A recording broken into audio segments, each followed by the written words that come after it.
দেখো রোহন সকাল সকাল উঠে গেছে আর উঠেই দুষ্টুমি শুরু করে দিয়েছে। পাপান তুমি দুষ্টুমি করছো? তাই কি দুষ্টুমি করছো?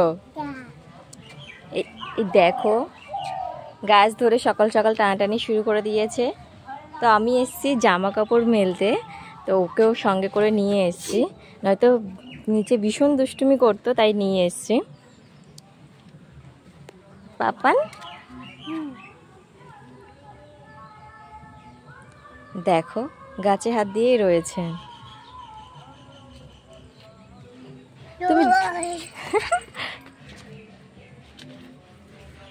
ও সারা দিনটা এইভাবেই কেটে যায়, দুষ্টুমিতেই কেটে যায়।